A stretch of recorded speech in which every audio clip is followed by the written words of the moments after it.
On May 15th, I was diagnosed with type 1 diabetes. 10 nights before this, I woke up extremely thirsty and tired, but without a care in the world. That night when I went to bed, I had diabetes. I, of course, didn't know that I had diabetes, but a couple of nights after this, I realized that I had gone to the bathroom at least 3 times in the past hour. I looked around my room and there were empty water bottles all over the place. This is when I realized that I had gotten up in the middle of the night to drink from my sink because I had run out of water. All of a sudden, I felt really sick, so I ran upstairs and told my mom what was going on. My mom also has type 1 diabetes, so she knew what was happening immediately. She said I could go to the doctors the next day and that nothing was wrong.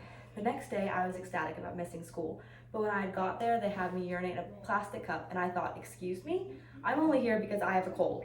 A little while later, the doctor came into our room. She placed her hands on my knees and told me that I was strong and beautiful and capable of anything, and that I had type 1 diabetes.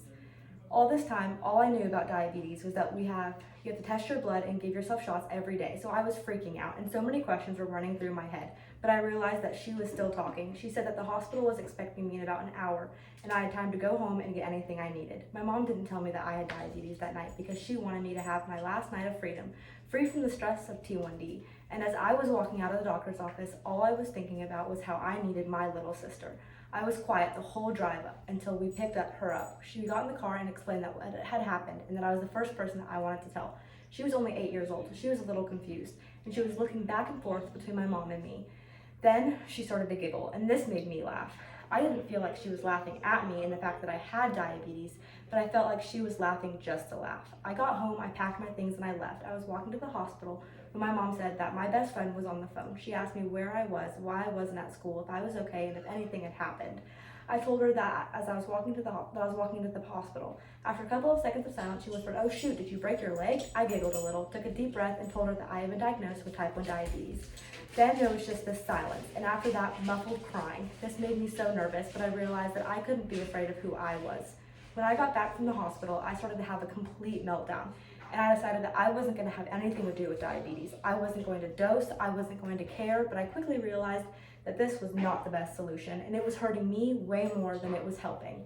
My mom came over and told me that if she could, she would take the diabetes from me. She sat me down and told me that everyone has something, and this is my something, and it's true. Everyone does have something, but on Monday, I had my parents drive me to school because I didn't want to see my friends on the bus, and I didn't want any attention drawn to me. When I got to school, I buried my face in my coat and ran up the stairs to my locker. I noticed that there were an odd number of people surrounding the area, but I figured it was someone's birthday.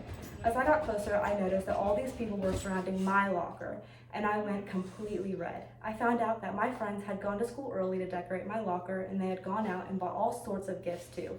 People I didn't even know had written me letters explaining how I was capable of anything, and this is when I figured out that I couldn't be afraid of who I was. I had to embrace it.